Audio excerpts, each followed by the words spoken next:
In the meantime, Australia and Canada are pushing internet giants, including Facebook and Google, to pay for news, and not just for hosting it, but for linking to it, too. So, should more countries follow suit?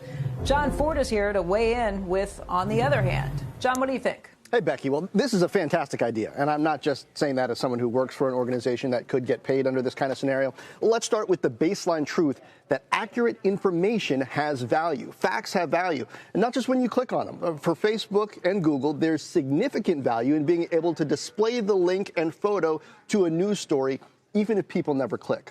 Google Biden's stimulus right now, and there's a reason why you see a bunch of links to news stories at the top of the page, even though you're probably only going to click on one, because people want the assurance that these platforms have access to real-time truth, not just algorithm-driven authority. So assigning a financial value to links from news organizations that consistently work to get the facts is a step in the right direction. Also, big picture, as much as global society has gotten drunk on conspiracy theories lately, professional news organizations are still the best source of truth out there, even if you have to triangulate to filter out political leanings in some cases.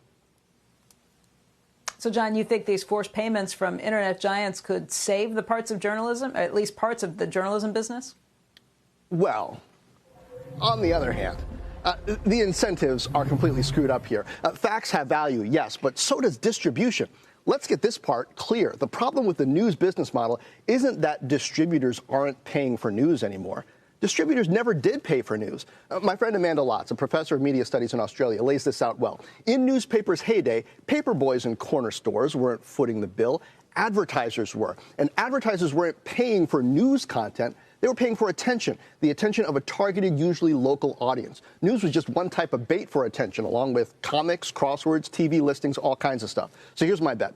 Forcing internet platforms to pay for news won't enrich most news organizations. It'll do the opposite. It'll incentivize Facebook, Google, and others to directly pay a couple of wire services like AP and Reuters for most news stories and promote mainly those links. The news links the giants would still pay for would be the ones that represent the most unique reporting or the most tantalizing opinion, like contrived debates.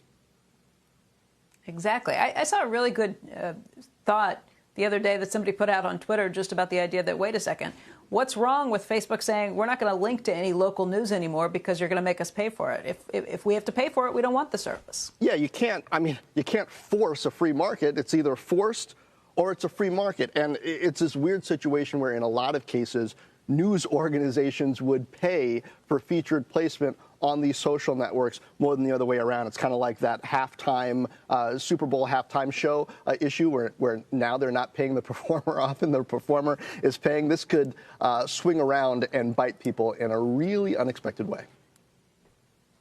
You think other countries will follow suit? Well, I think it's possible because the idea itself, it looks like this is benefiting news at a time when people are really trying to value facts. But I just don't think you can necessarily create a market that way. What really has to happen is the news business has to find some really good things, like maybe just great stories that people are willing to pay for, build up reputation, maybe rely more on subscription, less on advertising. Shepard Smith here. Thanks for watching CNBC on YouTube.